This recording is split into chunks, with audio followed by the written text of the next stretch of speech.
చిన్న ప్రార్థన చేసు. పరిశుద్ధును ప్రేమ కలిగిన నా ప్రియ పరలోకపు తండ్రి, ఈ సాయంకాల సమయంలో మేమంతా కలిసి ఒక కుటుంబంగా ప్రభా నీ సన్నిధిలో చేరి ఉంటున్నాం. ఎక్కడ ఇద్దరు ముగ్గురు నీ పేరిట కూడుదురో వారి మధ్యలో ఉందునని వాగ్దానం చేసిన నమ్మదగిన దేవ, మా మధ్యలో ఉన్నందుకు నీకు స్తుతులు స్తోత్రం. చేరవచ్చిన ప్రతి బిడ్డను, వాక్యం వినబోయే ప్రతి బిడ్డను ప్రభువా నీవే నీ యొక్క కృప వల్ల కరుణించి నీ వాక్యాన్ని నూరంతలుగా ఫలించేదిగా వారిలో ఉంచుమని నీ శిలువ చాటున మరుగు చేసుకొని ప్రభువా నీ బిడ్డలకు అవసరమైన వాక్యాన్ని నా ద్వారా అందించుమని నీవే మహిమ పొందమని మా ప్రభును మా రక్షకుడైన యేసుక్రీస్తు అతి పరిశుద్ధ నామములో స్తుతులు స్తోత్రం చెల్లించి అడిగి వేడుకొనుచున్నాను తండ్రి, ఆమేన్. పరిశుద్ధ గ్రంథం నుండి యోహాను రాసినటువంటి సువార్త 10వ అధ్యాయము 10వ వచనమును చదువుకుందాం. గడిచిన వారంలో కూడా మనం ఈ వాక్యాన్ని చదువుకున్నాము, దీన్ని కంటిన్యూ చేయాలని అనుకున్నాము. సో ఈరోజు మనం పరిశుద్ధుడైన యోహాను రాసిన సువార్త 10వ అధ్యాయము 10వ వచనం మరి ఒకసారి నేను చదువుతాను. దొంగతనమును నాశనమును హత్యను చేయుటకు వచ్చును గాని మరి దేనికిని రాడు. గొర్రెలకు జీవము కలుగుటకు, అది సమృద్ధిగా కలుగుటకు నేను వచ్చి తినని మీతో నిశ్చయముగా చెప్పుచున్నాను. ఇంకోసారి చదువుకుందాం. గొర్రెలకు జీవము కలుగుటకు, అది సమృద్ధిగా కలుగుటకు నేను వచ్చి తినని మీతో నిశ్చయముగా చెప్పుచున్నాను. పోయిన వారంలో సాతానును లేదా అపవాది యొక్క క్రియలను, వాడు ఎలా ఒక విశ్వాసి యొక్క జీవితంలో వాడు ఎలా పని చేస్తుంటారు, ఒక విశ్వాసి దాన్ని ఎలా ఎదిరించాలి అని మనం చదువుకుంటున్నాం. దాంట్లో కొద్దిగా ఇంకా చెప్పుకోవాల్సింది ఉండింది. ఈరోజు అయితే మనము రెండవ భాగంగా దాంట్లో ఉన్నటువంటి మాట, మన ప్రభు అయిన యేసయ్య చెప్పినటువంటి మాట, గొర్రెలకు జీవం కలుగుటకు, అది సమృద్ధిగా కలుగుటకు నేను వచ్చి తిని. మొట్టమొదట చూసినట్లయితే ఈ వాక్యాన్ని మనమంతా కూడా క్రైస్తవ బిడ్డలుగా ఎన్నోసార్లు ఈ వాక్యాన్ని చదివింటాం, ఎన్నోసార్లు ఈ వాక్యాన్ని వినింటాం, ఎన్నో పర్యాయాలు ధ్యానించుంటాం.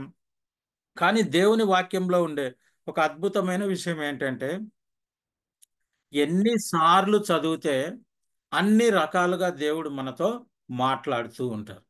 ఒక్కొక్కసారి ఒక లోతైన ఆత్మీయ అనుభవాన్ని దేవుడు మనకు చూపిస్తూ ఉంటాడు. సో ఇప్పుడు చెప్పబోయే కొన్ని అంశాలు మనకు తెలిసి ఉండొచ్చు, కానీ దేవుడు ఎందుకో మనతో మాట్లాడుతున్నాడు. ఈరోజు మనలో సరిచేసుకోవాల్సిన విషయాలు ఏమో తిరిగి గుర్తు చేసుకున్నారేమో. ఈరోజు జాగ్రత్తగా వాక్యాన్ని విని మనం వాక్యంలో అభివృద్ధి చెందాలని కోరుకుంటున్నాను. మరి ఇక్కడ మనల్ని చూసినట్లయితే గొర్రెలు అంటున్నారు. యేసు ప్రభువుల వారు మనల్ని అందరినీ కూడా గొర్రెలు అని అంటున్నారు. ఎందుకంటే పై వాక్యంలో ఆయన గొర్రెలకు నేను మంచి కాపరిని అంటే, యేసయ్య మనకు మంచి కాపరి. మరి ఆ గొర్రెకు ఉండేటువంటి గొప్ప లక్షణాలన్నీ కూడా మనము నిన్న అప్పుడప్పుడు శనివారం రోజు మాట్లాడుతూ వచ్చాం. 23వ దావీదు కీర్తనను చూసినప్పుడు దావీదు మహారాజు యెహోవా నా కాపరి, నాకు లేమి లేదు అంటున్నాడు, కొరత లేదు అంటున్నాడు. అంటే హీఈస్ హ్యావింగ్ ఎవ్రీథింగ్ అబాండెంట్లీ, చాలా సమృద్ధిగా ఉంది. దేవుని యొక్క కాపరి యేసయ్య మన దగ్గర ఉన్నప్పుడు ఆ దేవుని కుమారుని యొక్క కాపుదలలో, దేవుని యొక్క ప్రేమలో మనం సురక్షితంగా ఉంటున్నట్లు తెలియజేసుకున్నాం. అదేవిధంగా ఈ గొర్రె యొక్క లక్షణాలలో తన యజమానిని యొక్క స్వరము వినును అని మనం చూసాం.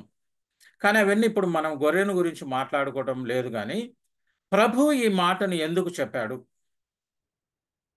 నేను సమృద్ధి అయిన జీవాన్ని మీకు ఇవ్వాలనుకుంటున్నాను అంటున్నాడు. యేసు ప్రభు ఈ లోకానికి వచ్చిన విషయం మనందరికీ ఎందుకు వచ్చాడని తెలుసు. ఎవరిని అడిగినా చెప్తారు కూడా, అన్యులు కూడా చెప్తారు.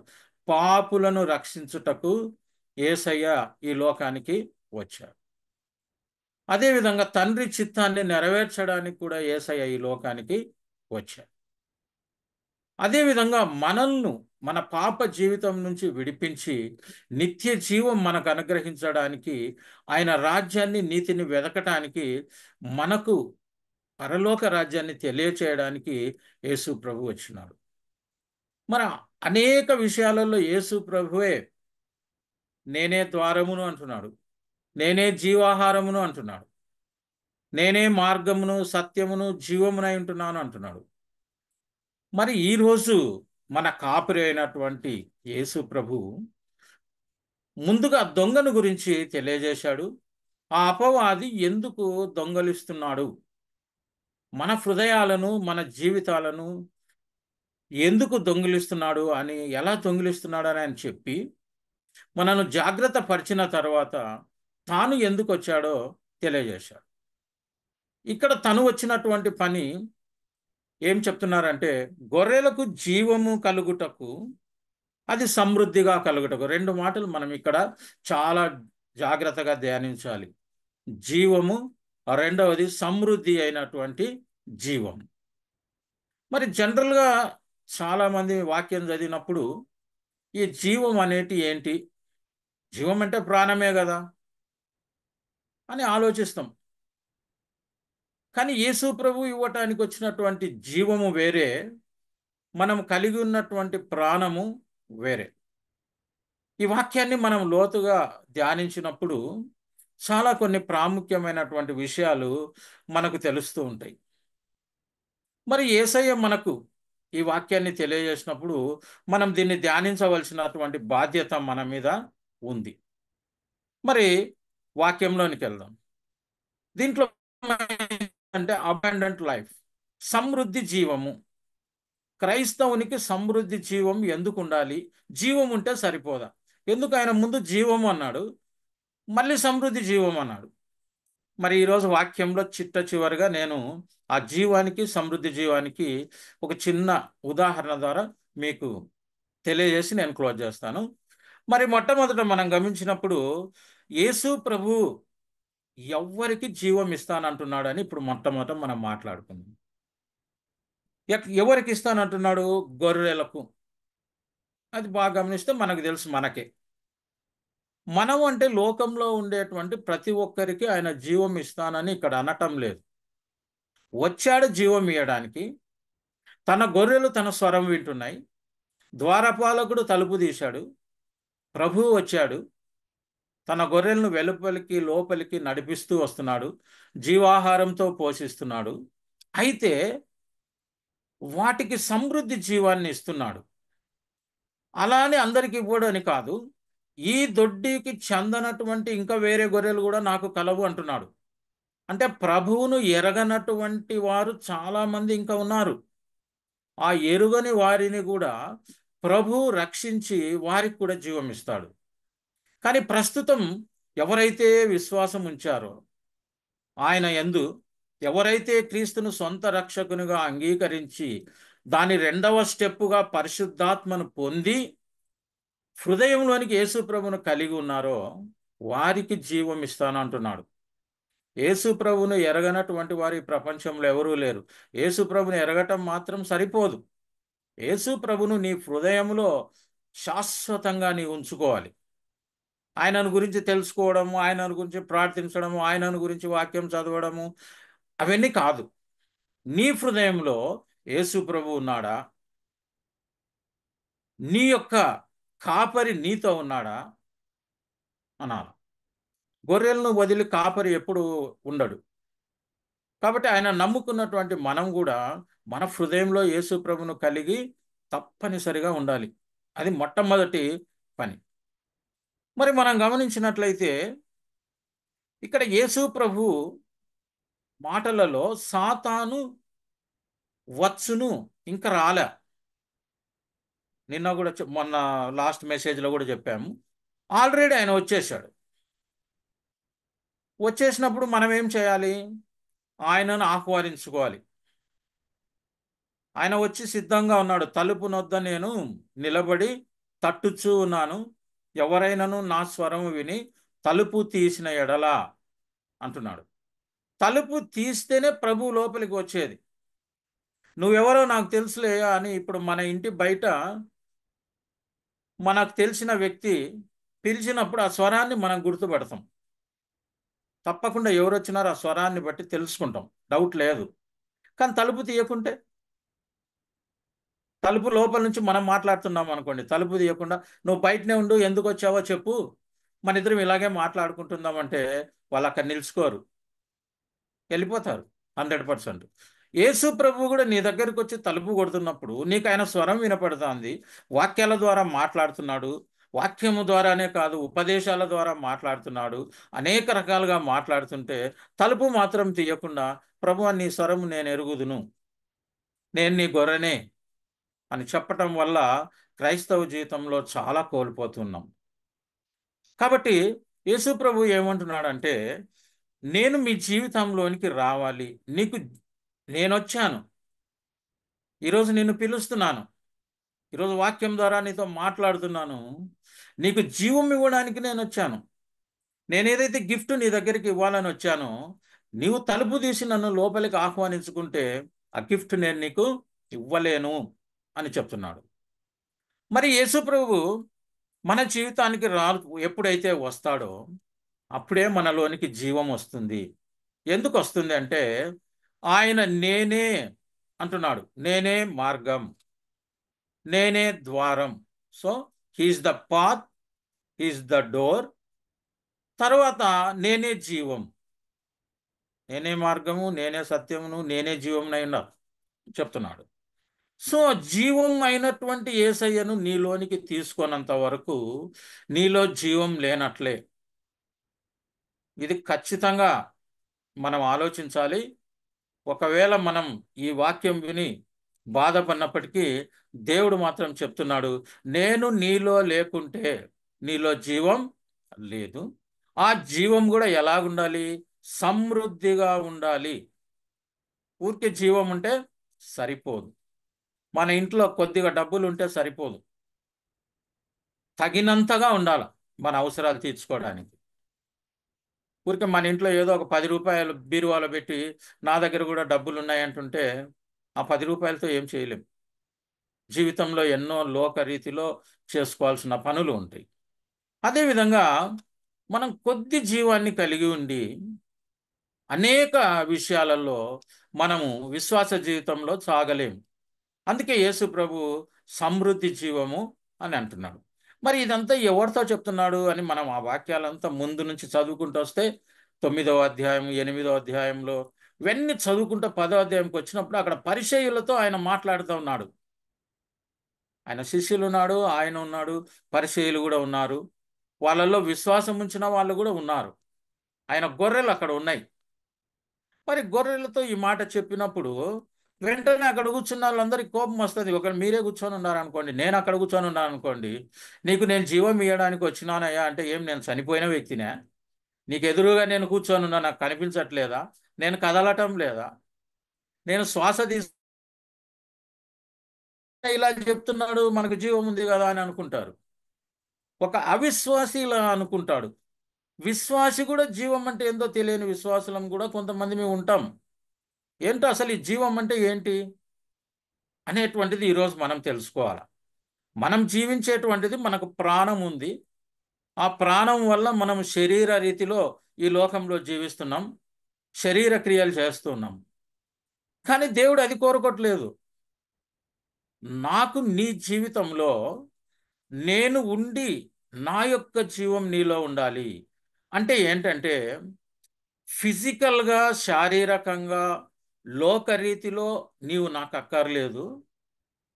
నీవు ఆత్మీయ రూపంలో జీవించిన వాడిగా ఉండాలి.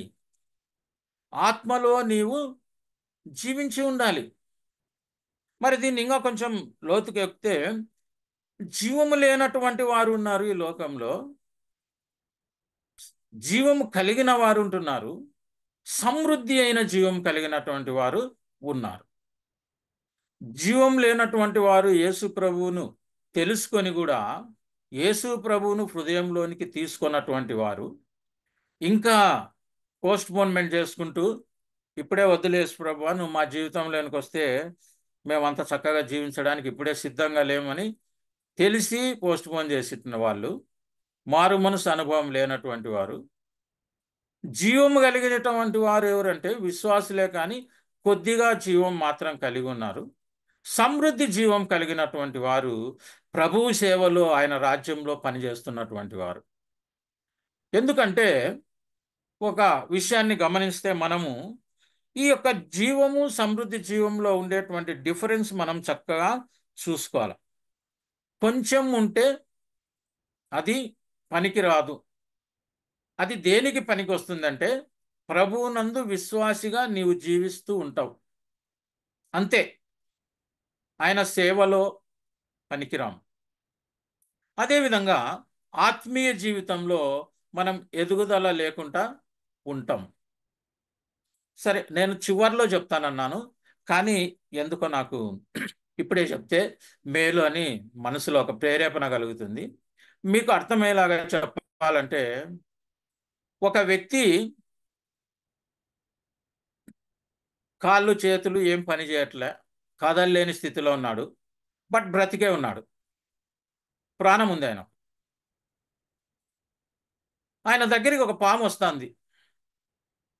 అరచడానికి నోరు లేదు, కదలడానికి చేతులు లేవు, పరిగెత్తడానికి కాళ్ళు లేవు, ఏముంది? ప్రాణం అయితే ఉంది. మరి ఏం చేస్తుంది పాము? వీళ్ళే చంపుతాడా? చంపడు.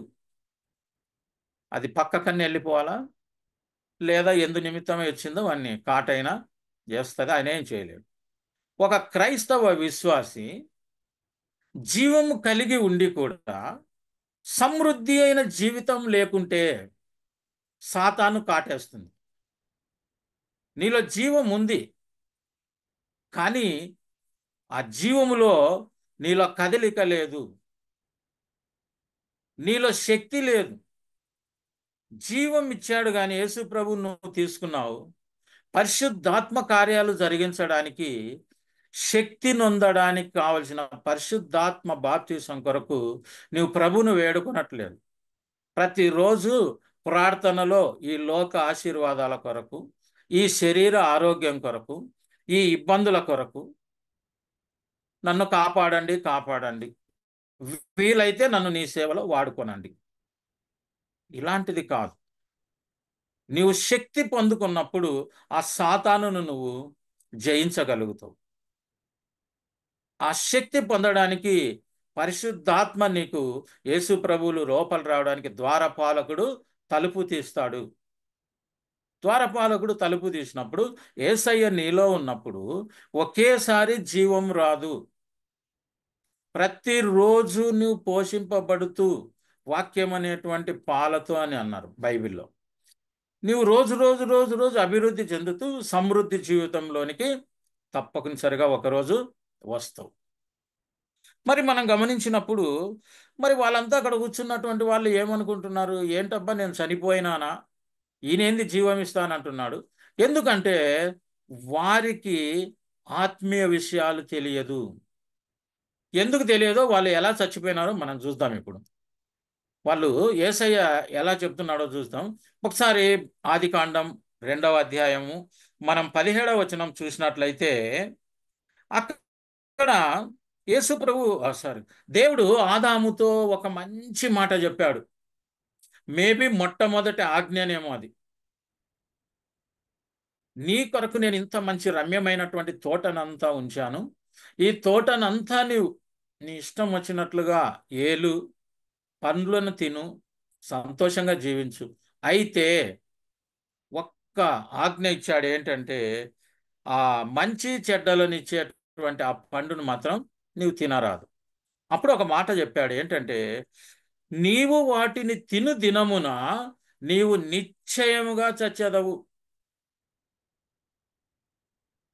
మరి ఆత్మీయంగా ఆలోచించినప్పుడు ఆదాము 900 సంవత్సరాల పైగానే అన్ని సంవత్సరాలు బ్రతికాడు. కానీ ఏం బతికాడంటే, ఆయన తనకు కలిగిన లౌకికాత్మతో, శరీర మనుష్యాత్మతో జీవించాడు. ఆత్మ అయితే ఉంది, చనిపోయిన ఆత్మను కలిగి ఉన్నాడు. ఆదాము జీవము లేనటువంటి వాడు దేవుని దృష్టిలో. ఆయన సన్నిధిని కోల్పోయాడు, ఆయన సహవాసాన్ని కోల్పోయాడు, ఆయనతో మాట్లాడేటువంటి అవకాశాన్ని కోల్పోయాడు. చల్లని పూట యేసయ్య అక్కడికి వచ్చేటువంటి అవకాశాన్ని తీసేశాడు. ఆ రోజు నుంచి ఆదాము నుంచి వచ్చినటువంటి సంతానము ఆత్మీయంగా చనిపోయినటువంటి సంతానమే వస్తూ ఉంది. ఇది సత్యం. చాలా మంది జన్మించాము, పాపములోనే నా తల్లి నన్ను గర్భమున ధరించెను అని వాక్యంలో తెలియజేయబడుతోంది. మరి వచ్చిన తర్వాత ఆత్మీయంగా చనిపోయినటువంటి మనకు ఆ రోజు సాతాను చేసినటువంటి పని నుండి తాను ప్రేమిస్తున్న ఈ యొక్క నరులనందరినీ తిరిగి రక్షించుకోవాలి, తిరిగి సహవాసం ఏర్పరచుకోవాలి, నా బిడ్డలను నేను తిరిగి పొందాలని ఒక తల్లి పొందినంత ఆవేదనలో దేవుడు తిరిగి యేసు ప్రభు నీ కొరకు నా కొరకు పంపించి ఆ శిలువ మరణానికి ఆయన అప్పగించి పాపక్షమాపణ ఇవ్వాలనుకున్నారు. ఇవంతా ఎందుకు చేశాడంటే యేసయ్య జీవం ఇచ్చేటువంటి వాడు, చనిపోయిన ఆత్మను జీవింపజేసేటువంటి వాడు. ఆ జీవమే నేను ఇస్తానంటున్నాడు యేసయ్య. నేనే జీవం, నన్ను కలిగితే నీకు జీవం ఇస్తాను అని చెప్తున్నాడు. కాబట్టి యేసుప్రభు ఇచ్చేటువంటి ఏంటంటే జీవము, ఆత్మీయంగా చనిపోయినటువంటి మానవునికి యేసయ్య జీవం ఇస్తానంటున్నాడు. అది కూడా సమృద్ధిగా ఇస్తానంటున్నాడు. దాని గురించి మళ్ళీ చూస్తాం. మరి ఈ జీవం ఇచ్చినప్పుడు మనం ఎప్పుడో జీవాత్మ అయినాం.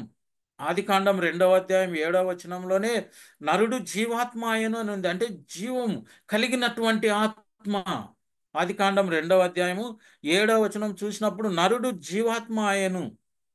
జీవవాయువును దేవుడు మనలోనికి పంపించినప్పుడు జీవించేట ఆత్మగా ఉన్నాము. ఈరోజు ఎలా జన్మిస్తున్నామంటే జీవము లేని ఆత్మతో, మనుష్య ఆత్మతో జన్మిస్తూ ఉన్నాము. లేదా జీవము కలిగినటువంటి ఆత్మను కలిగి ఆ జీవమైన ఆత్మను ఆర్పివేస్తూ ఉన్నాము. ఆ జీవానికి మనం వాల్యూ ఇవ్వటం లేదు. అందుకే ప్రభు ఈరోజు మనతో మాట్లాడుతున్నాడు. ఒకవేళ నువ్వు ఆత్మీయంగా చనిపోయిన స్థితిలో ఉన్నావేమో, ఈ లోకంలో నీకు నేను అన్ని ఏదైనా తోటలో ఆదాముకి ఇచ్చినట్లుగా నీకు సమస్తం నేను అనుగ్రహించాను, నీకు ఏ కొదువ లేదు, నేను నీకు కాపరిగా ఉండి నేను కాస్తూ ఉన్నాను, అయితే నీవేం చేస్తున్నావు అని ఈరోజు ప్రశ్నిస్తున్నాడు. నీ యొక్క జీవం తిరిగి జీవించడానికి పోగొట్టుకున్నటువంటి ఆత్మీయ జీవితాన్ని తిరిగి నువ్వు పొందుకున్నావా? దేవుడు మనల్ని ప్రేమిస్తున్నాడు కాబట్టి ఈ లోక ఆశీర్వాదాలన్నీ మనకిచ్చాడు. ఇచ్చినాడు కాబట్టి దేవుడు నాకు చాలా బాగా కాపరిగా ఉన్నాడు, నాకు ఏమీ కొదవ లేదనేది కాదు. నీవు ఆయన నుంచి అన్ని పొందుకొనుకున్నావు, కానీ నీవు పొందుకున్న వాటికి కృతజ్ఞతగా ఆయన కోరేటువంటి హృదయాన్ని నువ్వు ఆయనకి ఇస్తున్నావా? ఆయనకు నీ హృదయాన్ని ఇచ్చావా? నీ జీవితాన్ని ఇచ్చావా? నీ ప్రార్థనా సమయాన్ని ఇచ్చావా? చాలా మందికి లైవ్లో జూమ్లో కూర్చోడానికి టైం ఉండదు. దేవుని వాక్యం 1 గంట సేపు చదువుకోవడానికి టైం ఉండదు. వేరే వాటికి చాలా టైం ఉంటుంది. ఈరోజు ప్రభు అడుగుతున్నాడు, నీ సమయం ఇచ్చావా? నీ జీవితం ఇచ్చావా? ఏమి ఇచ్చావు నాకు? నేను నీ కొరకు ఇంతగా చేశాను, నీ కొరకు నా ప్రాణం ఇచ్చాను, నీకు జీవం ఇస్తాను, నన్ను నువ్వు స్వీకరించలేవా అని అడుగుతున్నా. కాబట్టి క్రైస్తవ బిడ్డలమైన ప్రతి ఒక్కరము కూడా యేసయ్య, జీవము కలిగినటువంటి యేసయ్య మన హృదయంలో ఉన్నాడా లేదా, ఈ క్వశ్చన్ తప్పకుండా వేసుకోవాలి. ఎందుకంటే హృదయం కరెక్ట్గా మన ఆత్మ మనల్ని గురించి సాక్ష్యం ఇస్తుంది. లేదు అంటే కష్టమైన పని ఏం కాదు. ఈరోజు రాత్రే ప్రభువా నీవు నాతో మాట్లాడావు నాయన, నేను ఆత్మీయంగా కాదు శారీరకంగా చక్కగా జీవిస్తున్నాను, మనుష్యాత్మతో నేను జీవిస్తున్నాను, కానీ నీవు నాలోనికి రావాలి, నా నశించినటువంటి ఆత్మకు నీవు జీవం ఇవ్వాలి, సమృద్ధి జీవం ఇవ్వాలని మనం ప్రార్థించుకోవాల్సిన బాధ్యత మనకి ఎంతో ఉంది. ఎందుకంటే ఈ లోకంలో ఉన్నటువంటి వైపు, ఎందుకంటే మనుష్యాత్మ మన దగ్గర ఉన్నప్పుడు మనకి ఎప్పుడు కూడా లోకం మీదనే ఆలోచిస్తూ ఉంటాం, లోక ఆశల కొరకే ఎదురు చూస్తుంటాం. ఎందుకంటే ఆత్మ చనిపోయింది. ఆత్మీయ జీవితంలో నువ్వు చనిపోయినప్పుడు దేవుని కార్యాలను గురించి నువ్వు ఆలోచించవు. కొద్ది జీవం ఉన్నటువంటి నిన్ను సాతాను పదే పదే పడగొడుతూ ఉంటుంది. ఎన్నిసార్లు పడినా, ఎన్నిసార్లు ఎంత ఘోర పాపం చేసినా, ఈరోజు మన కొరకు రక్తం కార్చి ప్రాణం ఇచ్చిన యేసయ్య ఈరోజు మనల్ని అడుగుతున్నాడు, నీ ఆత్మీయ జీవితం ఎలాగుంది? నీ ఆత్మలో జీవం కలిగించి నిన్ను ఆత్మీయంగా జీవింపచేయాలని అంటున్నాడు. ఒక్కసారి ఆత్మీయ జీవితం మనం జీవించి బ్రతికి ఆయనలో ఉంటే ఆ ఆనందమే వేరే. ఒకవేళ ఇహలోకంలో ఏమీ లేకపోవచ్చు, హబక్కు గ్రంథం కూడా మనం చివరిలో చదివితే, ఏమీ లేకపోయినా నేను ప్రభువునందు ఆనందిస్తానన్నాడు. సో ఈ ఆనందం తెలియనటువంటి వారు చాలా మంది లోకానందం కొరకే ఆశపడుతున్నారు. చాలా కష్టాలు ఉన్నాయి. ఇప్పుడు ఏ మనిషిని చూసినా కూడా ఎందుకు అబండెంట్ లైఫ్ కావాలి? మనిషి ఎప్పుడు కూడా డబ్బుల వైపు, లోకానందం వైపు పరిగెత్తానే ఉన్నాడు, అలసిపోతున్నాడు.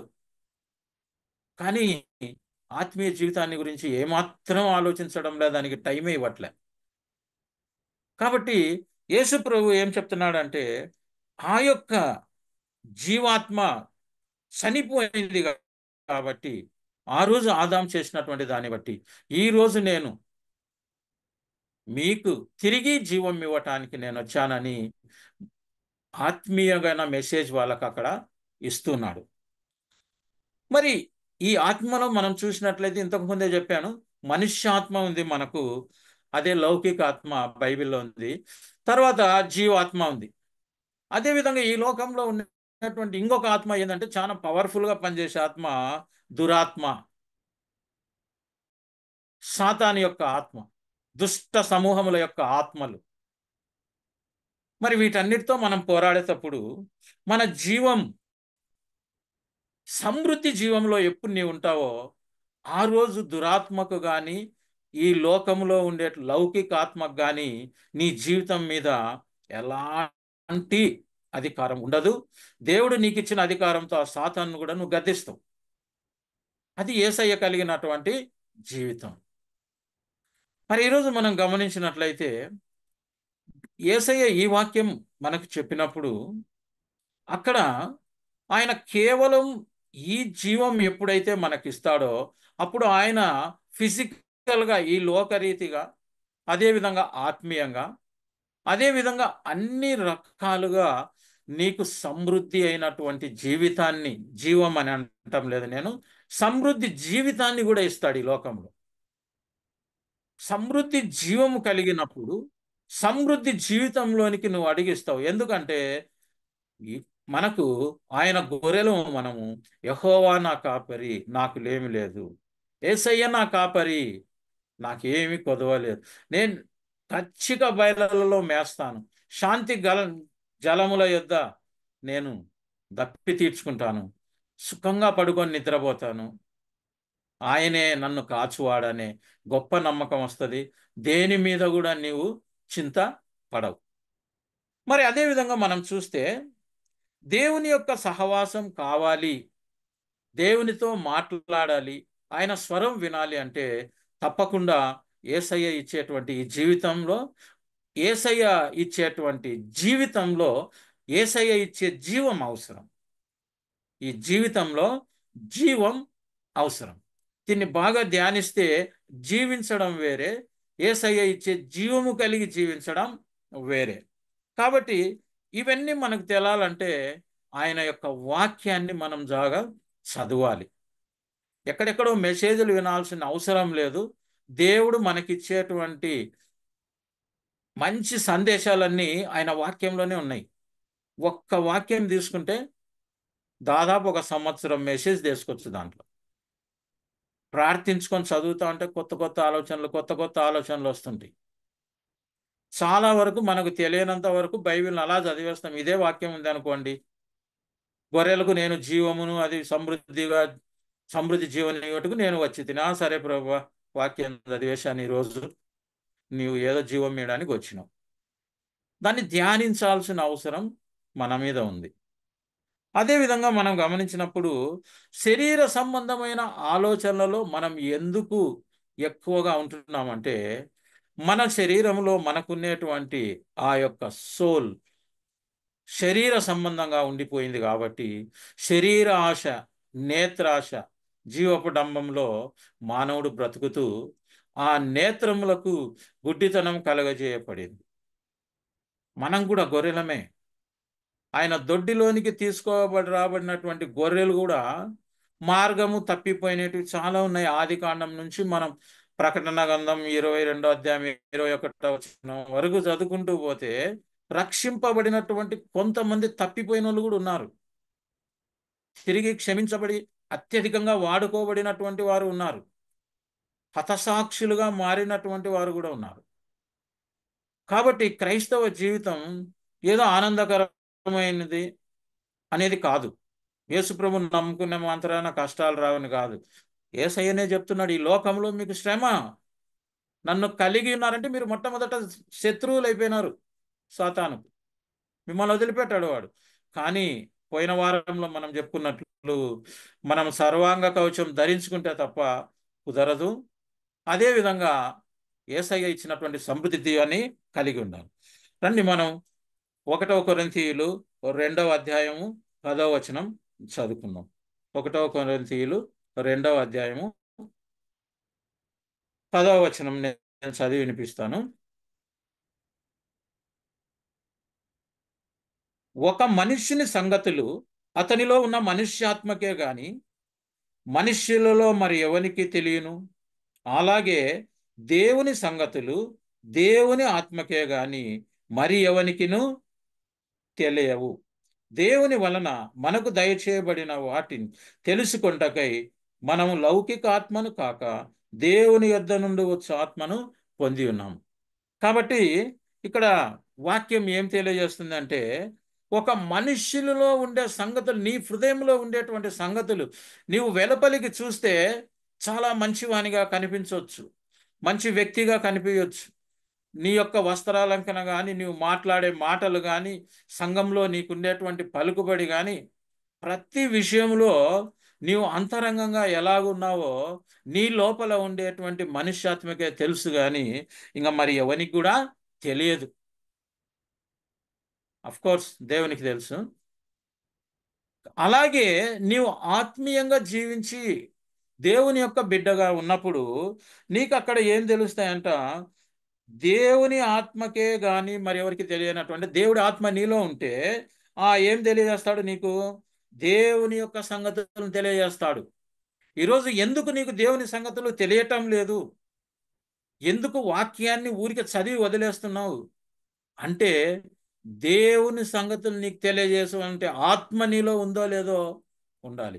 ఆత్మ లేదు అని అనటం లేదు, కానీ ఆత్మ జీవిస్తున్నదా లేదా నీలో, నీ ఆత్మ ఏ స్థితిలో ఉంది అనేటువంటిది ఈ రాత్రి నువ్వు తెలుసుకోవాలి. ఎప్పుడైతే దేవుని ఆత్మ పని చేయడం మొదలు పెడుతుందో మొట్టమొదట అది చేసేటువంటి పని ఏంటంటే, ఆ జీవం మనలోనికి రాగానే మొట్టమొదట క్లీనింగ్ మొదలు పెడుతుంది.